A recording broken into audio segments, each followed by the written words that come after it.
Good morning students. आज का topic है आवेशों के निकाय की स्थितिज ऊर्जा। स्थितिज ऊर्जा क्या होती है?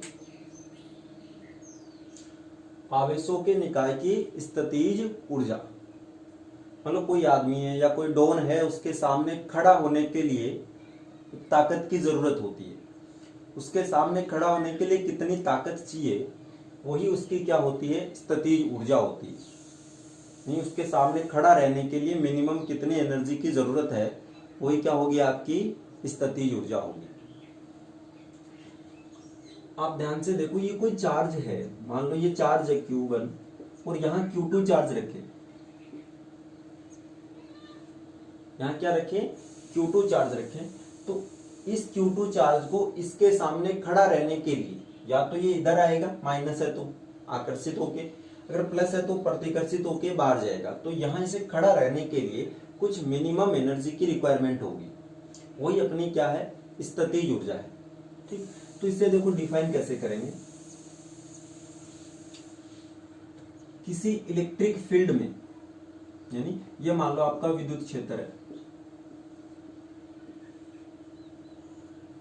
ठीक। अच्छा, किसी भी चार्ज पर इलेक्ट्रिक फील्ड के कारण या दूसरे आवेश के कारण जो फोर्स लगता है, कूलाम बल उसे हम बोलते हैं। ये कूलाम बल क्या है? एक संरक्षी बल है। अब संरक्षी बल है तो संरक्षी बलों के लिए स्थितिज ऊर्जा डिफाइन की जाती है। संरक्षी बलों के लिए ही स्थितिज ऊर्जा डिफाइन होती है, बाकी असंरक्षी बलों के लिए डिफाइन नहीं होती। संरक्षी बल, जैसे संरक्षी बल वो बल होते हैं जिस बल के द्वारा किसी भी चार्ज को या किसी भी पदार्थ को एक बिंदु से दूसरे बिंदु तक ले जाने में किया गया कार्य पथ पे निर्भर नहीं करता। तो किसी चार्ज को जैसे ए पॉइंट से बी बिंदु तक लेकर जाएं, तो ऐसे लेके जाओ, ऐसे लेके जाओ, ऐसे लेके जाओ, किया गया कार्य क्या रहेगा? सेम रहने वाला है। ठीक, तो संरक्षी बल के लिए स्थितिज ऊर्जा डिफाइन की गई। असंरक्षी बल जैसे घर्षण बल है। कौन सा बल? आपका घर्षण बल है। जैसे मान लो इसको इसके ऊपर यहां से यहां लेके जाना है। एक तो हम ऐसे लेके जाएं सीधा सीधा, एक इसे ऐसे लेके जाएं, ऐसे लेके जाएं तो ज्यादा वर्क करना पड़ेगा, है ना। इसे घसीटने के विरुद्ध ज्यादा वर्क करना पड़ेगा। सीधा लेके जाए, कम वर्क करना पड़ेगा। तो ये तो पाथ पे डिपेंड कर रहा है। तो घर्षण बल क्या है? असंरक्षी राशि, असंरक्षी बल है। इसलिए घर्षण बल की स्थितिज ऊर्जा डिफाइन नहीं होती। कभी सुना आपने घर्षण बल की स्थितिज ऊर्जा कितनी होती? नहीं डिफाइन किया होगा। हाँ, जो बल संरक्षी है, जैसे गुरुत्वाकर्षण है, तो उसकी गुरुत्वीय स्थितिज ऊर्जा डिफाइन कर दी। अब कूलाम बल है, ये संरक्षी है, तो इसके लिए आवेशों के निकाय की स्थितिज ऊर्जा, या हम कहें विद्युत स्थितिज ऊर्जा डिफाइन कर दी। ठीक है। और कोई बल जैसे नाभिकीय बल है, ठीक है, तो जो वो बल जो संरक्षी होते हैं उनकी स्थितिज ऊर्जा डिफाइन की जाती है। तो कूलाम बल भी एक संरक्षी बल है, तो उसकी स्थितिज ऊर्जा भी डिफाइन की गई। अब कैसे डिफाइन की गई? कि किसी विद्युत क्षेत्र में कोई पॉइंट है, उस पॉइंट पर उस आवेश को अनंत से लाने में, कहां से लाने में? अनंत से लाने में किया गया कार्य ही क्या कहलाता है? स्थितिज ऊर्जा कहलाती है। किया गया कार्य क्या कहलाती है? स्थितिज ऊर्जा। मान लो ये इलेक्ट्रिक फील्ड है और इस पॉइंट के ऊपर Q चार्ज की स्थितिज ऊर्जा कितनी होगी? तो इसका मतलब इस Q चार्ज को अनंत से कहां लेकर आ रहे हैं? इस बिंदु पर। तो जितना वर्क हम करेंगे वो वर्क क्या हो जाएगा आपका? इसकी पोटेंशियल एनर्जी, स्थितिज ऊर्जा। यांत्रिक ऊर्जा दो प्रकार की होती है, गतिज ऊर्जा और स्थितिज ऊर्जा। तो ध्यान रहे, जब हम अनंत से लेकर आते हैं तो हम धीरे धीरे लेकर आते हैं, धीरे, बहुत धीरे धीरे लेकर आएंगे। इतनी धीरे कि इसमें वेलोसिटी आए ही नहीं, ऐसा पता नहीं चलना चाहिए कि ये गति कर रहा है। 100-200 साल लग जाए, इतनी धीरे लेकर आए। तो इसे धीरे धीरे लेकर आते हैं अनंत से। ठीक, धीरे क्यों लेके आते हैं? उसका रीजन है, क्योंकि हम तेज लेकर आएंगे तो हमारे पास v आ जाएगा, वेलोसिटी आ जाएगी, और वेलोसिटी के कारण जो हम वर्क कर रहे हैं वो कुछ वर्क गतिज ऊर्जा में चला जाएगा। और जब गतिज ऊर्जा में चला जाएगा तो टोटल वर्क गतिज ऊर्जा प्लस स्थितिज ऊर्जा के बराबर होगा। ठीक है, इसीलिए अगर स्थितिज ऊर्जा डिफाइन करनी है वो तभी टोटल वर्क के बराबर होगी जब हम उसे धीरे धीरे लेकर आएंगे। ये स्थितिज ऊर्जा कहलाती है, टोटल वर्क डन। अब ये जो इलेक्ट्रिक फील्ड है, विद्युत क्षेत्र, वो कोई बाह्य भी हो सकता है या कोई चार्ज पास में रख दे तो उसके कारण भी इलेक्ट्रिक फील्ड प्रोड्यूस हो सकती है। तो क्योंकि यहाँ पे टॉपिक है आवेशों के निकाय की स्थितिज ऊर्जा, तो इसकी स्थितिज ऊर्जा कैसे डिफाइन करें। मान लो ये कोई चार्ज है Q1, आवेशों का निकाय है Q2, Q3, Q4। तो इस पूरे ये जो चार्ज हैं इसकी स्थितिज ऊर्जा कितनी है।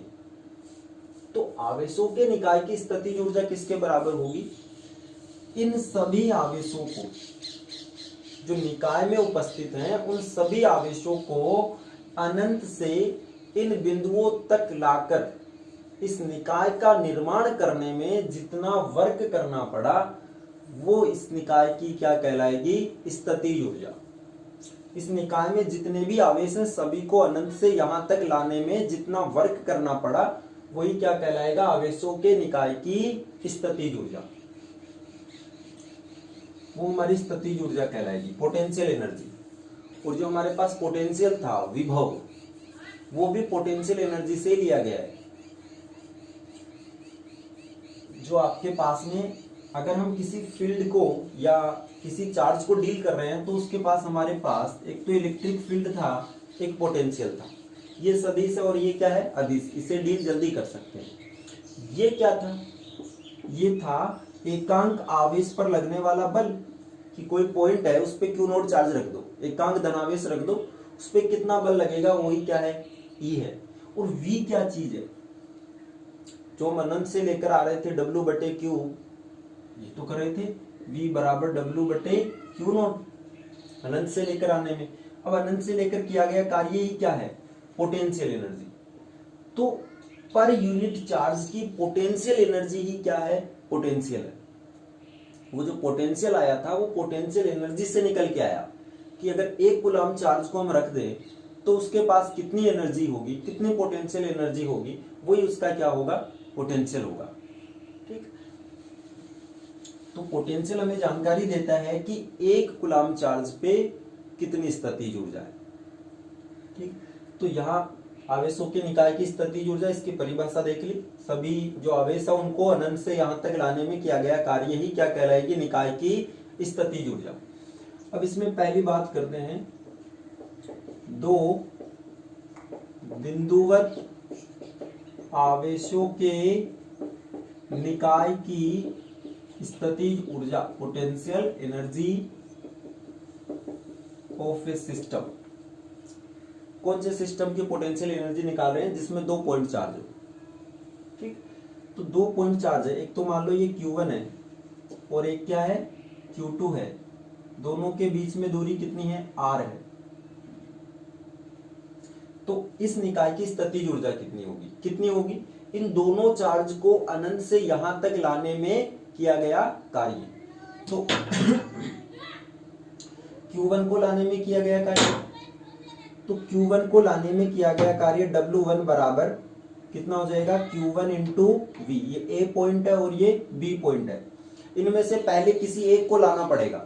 मान लो पहले Q1 को लेकर आ रहे हैं तो Q1 इंटू V। V का मान कितना है A पर, 0, क्योंकि इससे पहले Q2 नहीं है।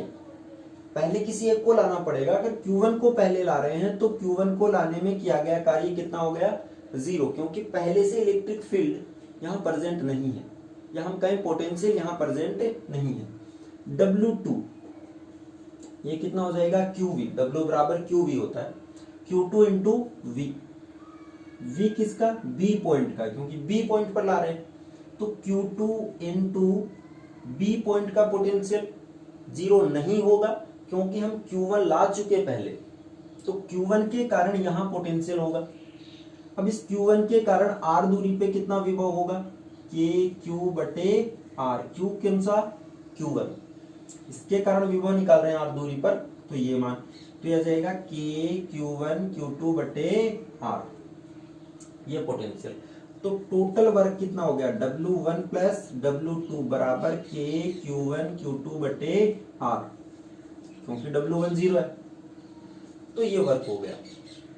तो दो बिंदुवत आवेशों के मध्य कितनी स्थितिज ऊर्जा होगी, के Q1 Q2 बटे R। इसी प्रकार अगर तीन बिंदुवत आवेश लें, अगर हम तीन बिंदुवत आवेश लें Q1 Q2 और Q3, Q1 Q2 और Q3, इनके बीच जो दूरी है वो है R12, इनके बीच जो दूरी है R13, इनके बीच जो दूरी है R23। तो पहले एक को लेकर आएंगे, पहले Q1 को लेकर आए तो कितना कार्य है, Q1 इंटू V, क्योंकि V 0 है, A B और C, A पॉइंट का पोटेंशियल कितना आ गया 0। पहले Q1 लेके आए, पहले से कोई आवेश नहीं था तो पोटेंशियल फिलहाल 0 है। अब Q2 लेकर आए तो क्योंकि Q1 पहले ला चुके तो Q2 पर इसके कारण क्या होगा, पोटेंशियल होगा, तो Q2 इंटू VB, Q2 को लाने में किया गया कार्य, तो Q2 इंटू VB, तो Q2 इंटू VB, इस पॉइंट पे पोटेंशियल कितना होगा, ये वाला चार्ज नहीं है अभी, ये वाला चार्ज नहीं है, केवल पहले ये लेकर आए थे,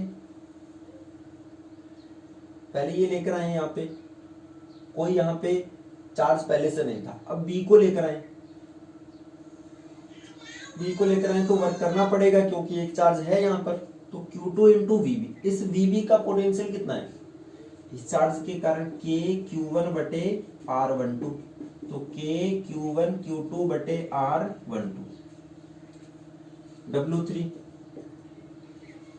Q3 इंटू VC, मान लो यहाँ Q3 लेकर आ रहे हैं, ये पॉइंट C है, तो इस पॉइंट के ऊपर वर्क कितना करना पड़ेगा, Q3 इंटू VC। अब VC Q3 VC का मान कितना होगा, अब VC इसके कारण भी होगा और इसके कारण भी, दोनों के कारण पोटेंशियल होगा।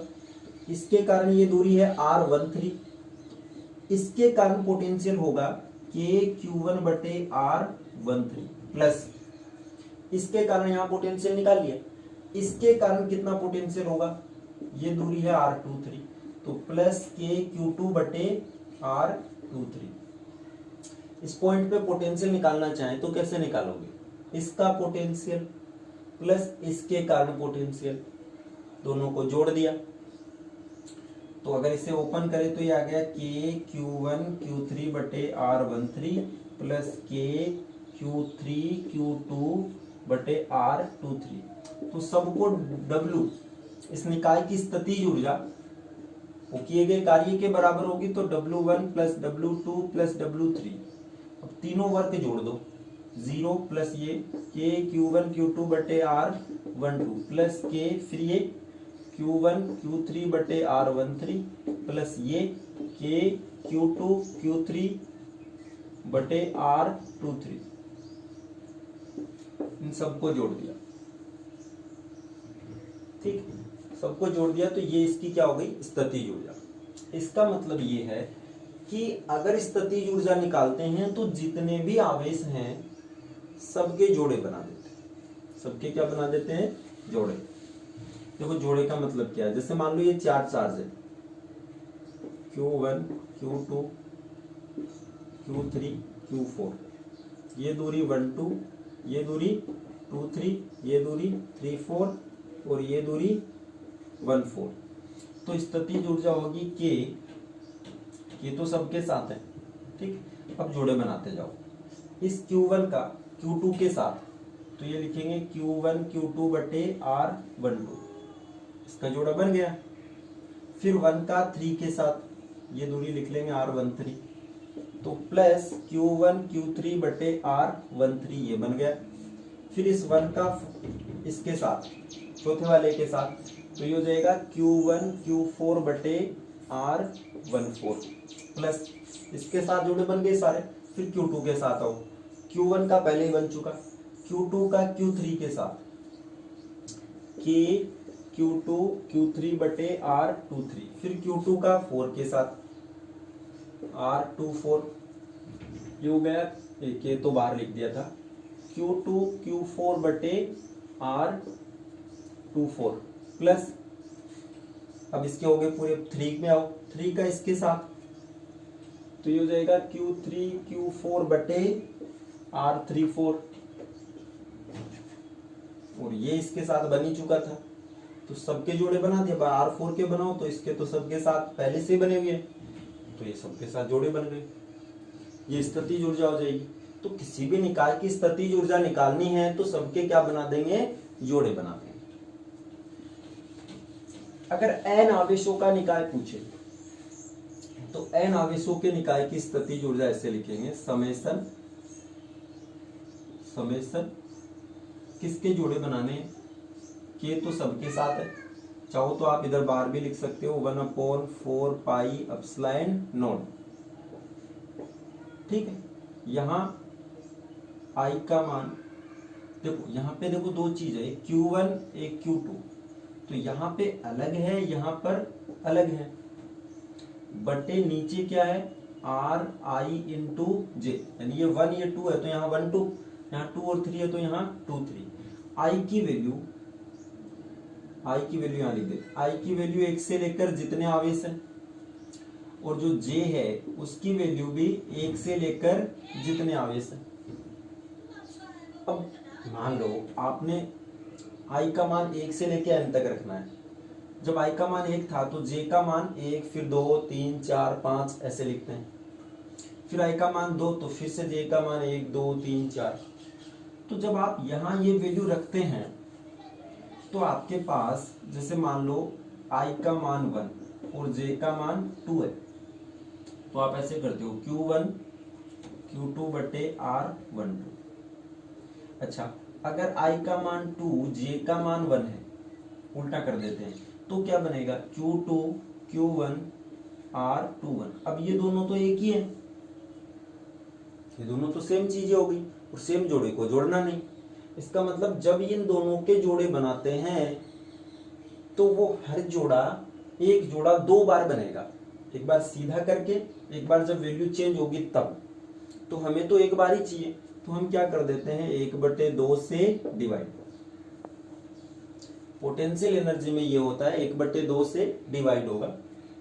इस सूत्र का कोई लेना देना नहीं है, केवल आपको ये याद रखना है 1/2 1/4 पाई एप्सिलॉन नॉट 1 से n तक, J का भी 1 से n तक, QI QJ बटे RI J। बाकी जो आपके पास में न्यूमेरिकल्स हैं वो तो जोड़े बना करके करने हैं। अब क्वेश्चन पे चलते हैं। जो क्वेश्चन था हमारा, ठीक है, वो क्वेश्चन क्या था, इस प्रकार से यहाँ Q1 है, यहाँ Q2 है, ये क्या है Q1, ऊपर लिख लेते हैं Q1, ये Q2 है, और ये हमारे पास कोई गोला था ऐसे, और ये इसका सेंटर था XC। तो यहाँ हमने 2 पॉइंट माने, तो P पॉइंट और एक Q पॉइंट। इसका पोटेंशियल 0 है, पूरे पृष्ठ का ये समविभव पृष्ठ है, तो यहाँ से हमने ये दूरी तो मान ली x2 Q1 से, और ये मान लिया x1। ठीक, इन दोनों के बीच ये दूरी कितनी है 8 नैनोमीटर। अब यहाँ आओ आप, तो यहाँ से देखो इस P पॉइंट पे पोटेंशियल जो है वो कितना है 0। तो इस P पॉइंट पे पोटेंशियल किसके कारण है, एक तो Q1 के कारण, एक Q2 के कारण। तो P पे पोटेंशियल होगा K Q1 बटे x2, K Q बटे R ही होता है, प्लस K Q2 के कारण इस बिंदु पे पोटेंशियल, तो x2 प्लस 8 नैनोमीटर, ये दूरी है x2 प्लस 8 नैनोमीटर, ये आपको ध्यान में रखना 8 नैनोमीटर बराबर कितना आएगा 0। तो ये आ जाएगा K Q1 बटे x2 प्लस, इसको इधर भेज दो, तो ये आ जाएगा माइनस K Q2 बटे x2 प्लस 8 नैनोमीटर। अब यहां से देखो K से K कट गया, Q1 का मान कितना है 6E बटे x2 बराबर Q2 का मान कितना है, Q1 का मान कितना था -6E, सॉरी -6E। Q2 का मान माइनस Q2 बटे ये, तो Q2 का मान था +10E बटे x2 प्लस 8 नैनोमीटर। इस E से E कट गया, माइनस से माइनस कट गया, अब ये जो 6 है इसे गुणा कर दो तो ये आ गया 6x2 प्लस 8 इंटू 6 48 नैनोमीटर। 10 को इससे गुणा कर दो 10x2, ये इधर ले जाओ 10 माइनस 6 4x2 बराबर 48 नैनोमीटर। x2 बराबर 48 बटे 4 कितना आ गया 12 नैनोमीटर। अब इसी प्रकार Q बिंदु का भी पोटेंशियल कितना है 0। जैसे P पे निकाला वैसे Q पे निकालेंगे। Q पे पोटेंशियल 0 है। Q पे पोटेंशियल किसके कारण है Q1 और Q2 दोनों के कारण। Q1 के कारण कितना है K Q1 बटे x1 प्लस Q2 के कारण K Q2 बटे ये दूरी कितनी है 8 नैनोमीटर माइनस x1 बराबर 0। तो K Q1 बटे x1 माइनस K Q2 बटे 8 नैनोमीटर माइनस x1। K से K कट गया। Q1 का मान कितना है -6 और माइनस Q2 का मान कितना है Q2 का मान कितना है 10E प्लस का 10E बटे 8 नैनोमीटर माइनस x1। माइनस से माइनस E से E मल्टीपल करो तो कितना आ गया 48 नैनोमीटर माइनस 6x1 बराबर 10x1। इधर ले जाओ तो कितना हो जाएगा 16x1। ये वैल्यू कितनी आएगी 10 इंटू 6 16x1 बराबर 48 नैनोमीटर। तो x1 का मान कितना आ गया 3 नैनोमीटर। x1 का मान निकाल चुके और x2 का मान। तो बताएं, अब ये बाकी मिटा देता हूं। हमारे पास दो वैल्यू आ गई x2 और x1। तो r रेडियस कितनी होगी भाई, जो रेडियस है वो x2 प्लस x1 ये दोनों जोड़ दें तो ये PQ के बराबर हो जाएगा। भाई PQ यहाँ पे व्यास है तो r PQ बटे 2 कितना होगा r। तो इसका मतलब PQ कितना है x2 प्लस x1 बटे 2। तो r का मान आ जाएगा 12 नैनोमीटर प्लस 3 नैनोमीटर बटे 2 15 नैनोमीटर। सॉरी 15 बटे 2 भी तो है 7.5 नैनोमीटर। दूसरा हमारे पास क्या था XC का मान। XC मतलब इसके क्या बताने हैं बिंदु बताने हैं। ठीक है, ये कहाँ इसकी स्थिति कहाँ है। तो ये XC ये माइनस में होगा पहली बात। तो ये XX है तो इधर क्या होगा माइनस, तो माइनस लिख लेते हैं। अब ये XC ये दूरी कितनी है x2 माइनस r, ये रेडियस ही तो है केंद्र से P बिंदु की दूरी। तो x2 माइनस r, तो माइनस x2 का मान कहां चला गया 12 नैनोमीटर माइनस 7.5 नैनोमीटर। तो यह जाएगा माइनस 12 में से 7 यानी 4.5 नैनोमीटर। अब सेंटर पे क्या निकालना था विभव। सेंटर पे विभव यानी Q1 के कारण और Q2 के कारण। तो यह जाता है K Q1 बटे ये दूरी कितनी है XC ये रही 4.5, माइनस नहीं लिखेंगे यहाँ, नैनो मतलब 10 की घात माइनस 9, फिर प्लस फिर K इसके कारण Q2 बटे यहां से इस XC की दूरी कितनी हो जाएगी ये 8 नैनोमीटर प्लस ये XC 4.5 है तो 8 और 4.5 12.5 नैनोमीटर। अब इसे सोल्व करना है Q1 माइनस 6 Q2 प्लस 10 इसे सोल्व करना था। तो ये आपका न्यूमेरिकल था।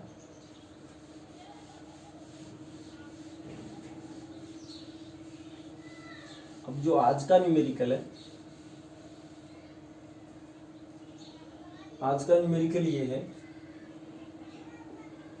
कि ये कोई 3 चार्ज है